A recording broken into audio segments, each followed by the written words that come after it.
तो dear student, आज अपन start करने जा रहे हैं बिल्कुल फ्रेश टॉपिक, प्रोजेक्टाइल मोशन। बहुत ही गजब का चैप्टर है, बहुत सारे कॉन्सेप्ट छुपे हुए होते हैं इसके अंदर, कॉम्पिटिटिव एग्ज़ाम के अंदर भी क्वेश्चन आते हैं इसमें से, और ऑल टुगेदर बहुत इंटरेस्टिंग और गजब का चैप्टर है। तो ध्यान लगा के सुनना और समझना। मुझे अभी 20 से 25 मिनट आप जो भी लेक्चर चलेगा बहुत अच्छे से सुनना बेटा, क्योंकि बहुत डिटेल हमें इसकी पता होनी चाहिए प्रोजेक्टाइल मोशन की, जब जाके हम इसके क्वेश्चन कर पाएंगे। ठीक है, चैप्टर बहुत मज़ेदार है। प्रोजेक्टाइल मोशन के लिए आपको एक तो वेक्टर से थोड़े बहुत आने चाहिए, और motion in 1D, equation of motion वगैरह ये सब आनी चाहिए। मोशन अंडर ग्रेविटी के थोड़े बहुत फंडे क्लियर होने चाहिए, क्योंकि ये सब चीज़ें हम इसमें इस्तेमाल करते हैं। तो अगर आपको ये नहीं आता है तो आप थोड़ा सा पुराना ज़रूर रिवाइज करके फिर इस चैप्टर को करें अच्छे से। ओके, तो चलिए भाई करते हैं स्टार्ट। प्रोजेक्टाइल मोशन क्या होता है, ध्यान से सुनना। अगर किसी भी बॉडी को हम अर्थ की सरफेस से हॉरिजॉन्टल से कुछ एंगल बना के फेंकें, ठीक है, तो उस बॉडी को हम बोलेंगे प्रोजेक्टाइल, और उसके मोशन को बोलेंगे प्रोजेक्टाइल मोशन। क्या मतलब हुआ सर, थोड़ा सा और डिटेल में समझाओ। सपोज़ हम ऐसे ग्राउंड पे खड़े हुए हैं और हमारा हाथ में एक पत्थर है, और पत्थर को हमने ऐसे फेंक दिया। ठीक है, पत्थर को ऐसे हमने फेंक दिया, कुछ इनिशियल वेलोसिटी दे दी पत्थर को, और ग्राउंड से कुछ एंगल बना के हमने पत्थर को ऐसे रिलीज़ कर दिया।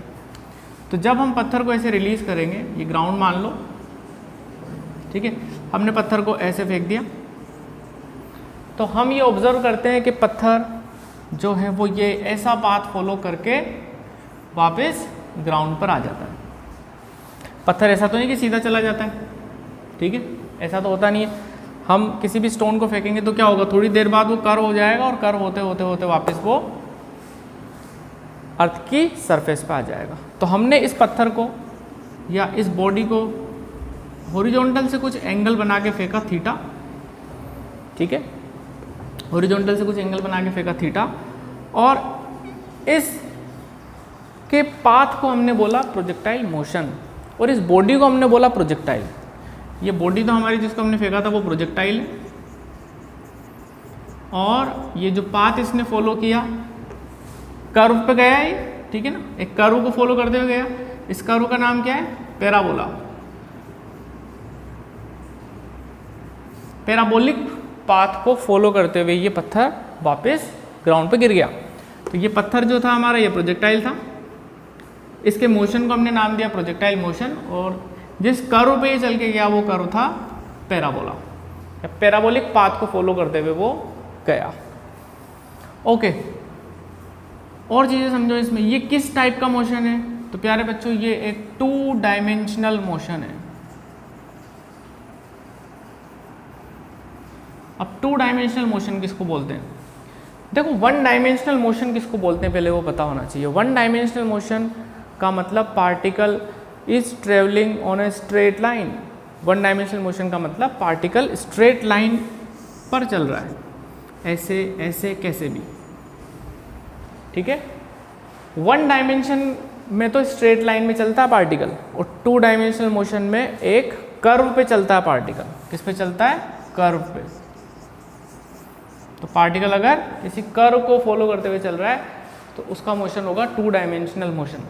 तो पार्टिकल को हमने ऐसे फेंका था, तो ये कर्व पे ही तो जाके गिरा है यहाँ पे, तो ये कौन सा मोशन हो जाएगा, it's a 2 dimensional motion. Okay, और काफ़ी सारी चीज़ समझने भी तो स्टार्ट किया है मैंने, बहुत सारी चीज़ें अभी हम जानने वाले हैं। देखो क्या क्या होगा इसके अंदर, ठीक है। तो प्रोजेक्टाइल किसको बोलेंगे, अगर किसी बॉडी को हम कुछ इनिशियल वेलोसिटी दे के फेंक दें। अच्छा, फेंकने के बाद उस पर सिर्फ और सिर्फ ग्रेविटेशनल अट्रैक्शन ऑफ अर्थ लगना चाहिए। ये भी एक खास इंपॉर्टेंट पॉइंट है। हमने किसी पत्थर को फेंका, ठीक है, कुछ वेलोसिटी दे दी, फेंक दिया उसको। अब ये जैसे ही हमने इसको रिलीज़ करा, उसके बाद इस पर सिर्फ और सिर्फ ग्रेविटी लगनी चाहिए।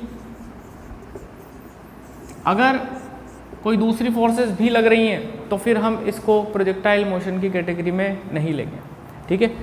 इस बॉडी पे सिर्फ क्या लगनी चाहिए, अर्थ की ग्रेविटी, ठीक है, तो ये प्रोजेक्टाइल मोशन की कैटेगरी में आएगा। दूसरी फोर्सेस नहीं लगनी चाहिए, ठीक है। 2 डायमेंशनल मोशन है।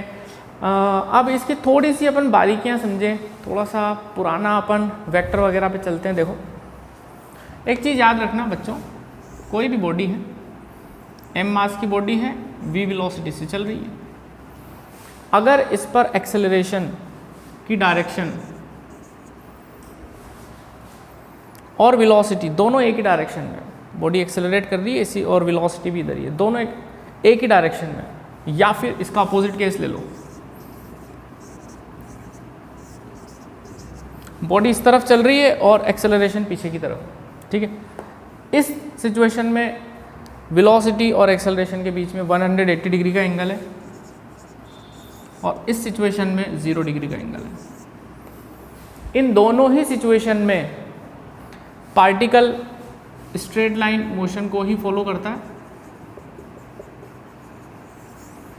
और ये एक 1 डायमेंशनल मोशन कहलाएगा,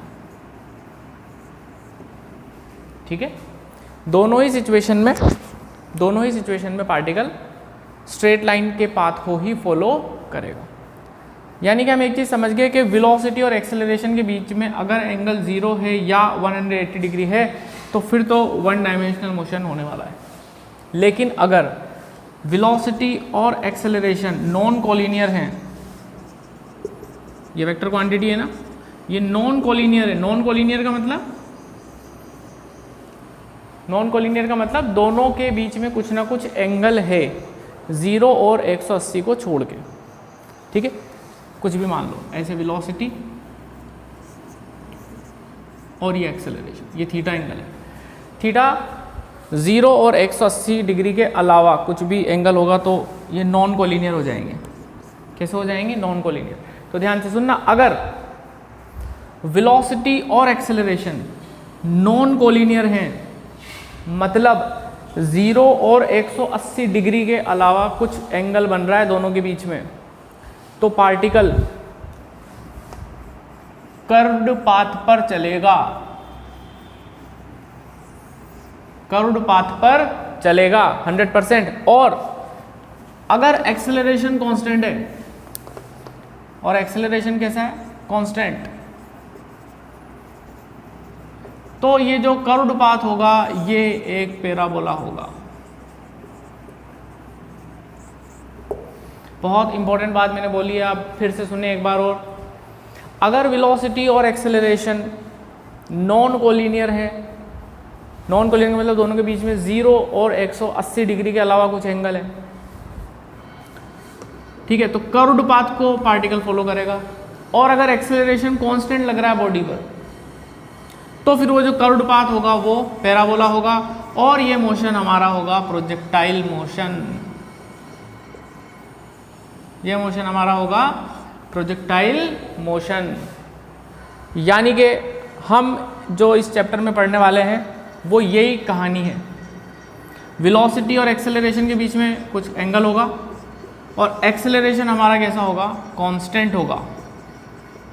एक्सेलरेशन हमारा कैसा होगा? कांस्टेंट होगा। एक्सेलरेशन बोल दूं या फोर्स बोल दूं, एक ही चीज़ समझ जाना। कई बुक्स में फोर्स लिखा होता है, कई में एक्सेलरेशन लिखा हुआ है, दोनों का मतलब एक ही है। बात मेरी समझ में आई?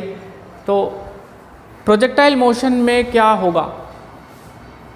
वेलोसिटी और एक्सेलरेशन नॉन कोलिनियर होंगे, एक्सेलरेशन कांस्टेंट होगा, पाथ पैराबोला होगा, ठीक है। बॉडी का नाम प्रोजेक्टाइल होगा और उसके मोशन को हम बोलेंगे प्रोजेक्टाइल मोशन। अब थोड़ा सा हम एनालाइज करें। देखो, जब मैंने पत्थर को कुछ वेलोसिटी देके फेंका, ऐसे ऐसे मैंने कुछ वेलोसिटी देके फेंका पत्थर को, तो ये ऐसा रास्ता फॉलो करते हुए गिर गई।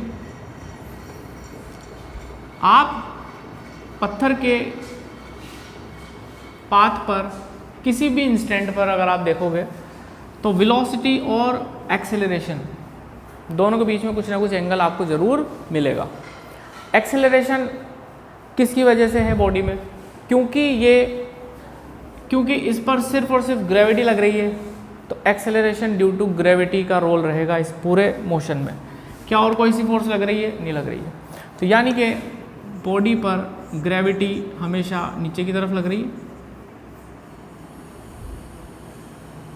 और वेलोसिटी इस पोजीशन पर यहाँ पर है, इसमें यहाँ पर है, इस पे यहाँ पर है, इस पे यहाँ पर है, तो देखो कुछ ना कुछ एंगल का फॉर्मेशन हर बार होगा। ठीक है, तो वेलोसिटी, और क्योंकि एक्सेलरेशन ड्यू टू ग्रेविटी वो तो हमेशा डाउनवर्ड ही लगने वाली है पार्टिकल पे, तो जी तो हमेशा डाउनवर्ड लगेगा।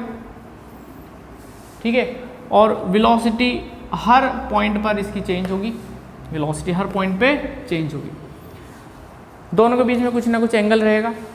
कांस्टेंट फोर्स लग रही है या कांस्टेंट एक्सेलरेशन है, क्योंकि जी की वैल्यू फिक्स है 9.8 मीटर पर सेकंड स्क्वायर, तो ये एक कांस्टेंट एक्सेलरेशन वाला केस हो गया। Got my point? यानी कि जो हमारी ग्रेविटी है वो कांस्टेंट एक्सेलरेशन प्रोवाइड कराएगी और इसके रास्ते को पैराबोलिक बनाएगी। ठीक है, चलिए ये तो हमने इंट्रोडक्टरी पार्ट पढ़ा, यानी इस चैप्टर में क्या होने वाला है, हम ग्राउंड पे खड़े होके या किसी हाइट पे खड़े होके किसी पत्थर को या किसी बॉल को, किसी ऑब्जेक्ट को हम फेंकने वाले हैं। फेंकने के बाद उस पर सिर्फ और सिर्फ ग्रेविटी लगने वाली है और उससे रिलेटेड बहुत सारे पैरामीटर्स हमें समझने हैं। ठीक है, प्रोजेक्टाइल मोशन प्यारे बच्चों, हम इस चैप्टर को दो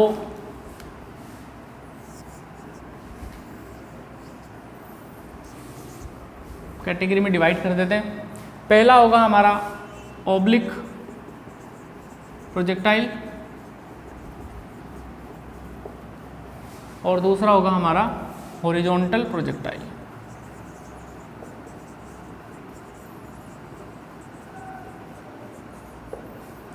ऑब्लिक प्रोजेक्टाइल का मतलब क्या होता है? ऑब्लिक प्रोजेक्टाइल का मतलब ये है कि हमें हॉरिजॉन्टल लेवल से कुछ एंगल बना के पत्थर को फेंकना है। तो अब इसके भी दो केस हो जाएंगे। देखो, हम ऐसा हो सकता है कि हम ग्राउंड पे खड़े हुए हैं, यहाँ पे हमने पत्थर को फेंका ऐसे और वो ऐसे रास्ता फॉलो करते हुए गिर गया। ग्राउंड पे हम खड़े हुए थे, हॉरिजॉन्टल से कुछ एंगल बना के हमने पत्थर को फेंक दिया, वो ऐसा रास्ता फॉलो करते हुए गिर गया। ये ground to ground projectile motion कहलाएगा, ground to ground projectile motion कहलाएगा। दूसरी कैटेगरी क्या हो सकती है कि हम किसी हाइट पे खड़े हुए हैं, ध्यान से सुने, ये किसी हाइट पे हम ऑलरेडी खड़े हुए हैं, यहाँ पर खड़े हुए हैं और हमने हॉरिजॉन्टल से, ये हॉरिजॉन्टल लेवल है, यहाँ से हमने कुछ एंगल बना के स्टोन रिलीज किया या पत्थर फेंका या बॉल फेंकी, कुछ भी फेंका, यहाँ से ये ऐसा पाथ फॉलो करके ग्राउंड पे गिरेगा। दोनों ही केस में देखो, हमने हॉरिजॉन्टल से कुछ एंगल बना के, हॉरिजॉन्टल से कुछ एंगल बना के पत्थर को फेंका है। दोनों किस कैटेगरी में आएंगे? ऑब्लिक प्रोजेक्टाइल मोशन की कैटेगरी में आएंगे। नंबर 1, हॉरिजॉन्टल प्रोजेक्टाइल किसको बोला जाता है? तो प्यारे बच्चों, हॉरिजॉन्टल प्रोजेक्टाइल मोशन के लिए क्या करना है, ध्यान से सुने। हमें ग्राउंड से ऊपर किसी हाइट पे खड़े होना है, ऐसे एच हाइट पे खड़े होना है और पत्थर को हमें एकदम सीधा फेंकना है, मतलब वेलोसिटी जो होगी वो एकदम सीधी रखनी है। तो भी तो पत्थर का जो पाथ होगा वो ऐसा होगा। ये भी 2 डायमेंशनल मोशन है, पैराबोलिक पाथ फॉलो करते हुए जाएगा। ये वेलोसिटी है और इस पे एक्सेलरेशन ड्यू टू ग्रेविटी नीचे की तरफ लग रहा है, v और g। ठीक है, तो ये किस कैटेगरी में आएगा? हॉरिजॉन्टल प्रोजेक्टाइल की कैटेगरी में आएगा। मतलब अगर हम किसी हाइट पे खड़े हुए हैं और हमने बिल्कुल सीधा पत्थर फेंका हुआ है, हाइट पर खड़े होके एकदम स्ट्रेट पत्थर को फेंका हुआ है, तो वो हमारा क्या कहलाएगा? Horizontal projectile.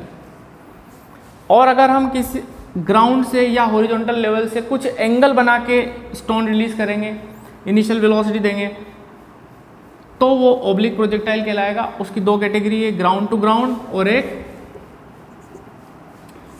ये तो ग्राउंड टू ग्राउंड था और ये फ्रॉम सम हाइट। दोनों ही केस ऑब्लिक प्रोजेक्टाइल मोशन के केस हैं और हॉरिजॉन्टल तो मैंने आपको बता ही दिया ये होगा। तो ये हमने बेसिक आइडिया समझ लिया प्रोजेक्टाइल मोशन के बारे में कि इसमें हमें क्या पढ़ना है। सबसे पहले हम ग्राउंड टू ग्राउंड पढ़ेंगे, फिर उसके बाद हम आगे के केसेस लेंगे। तो आप पहले इतना शॉर्ट नोट्स बना के लिख लें, फिर अपन ग्राउंड टू ग्राउंड डिस्कस करते हैं। ओके, इतना ज़रूर आप लिख लें जो मैंने आपको बताया।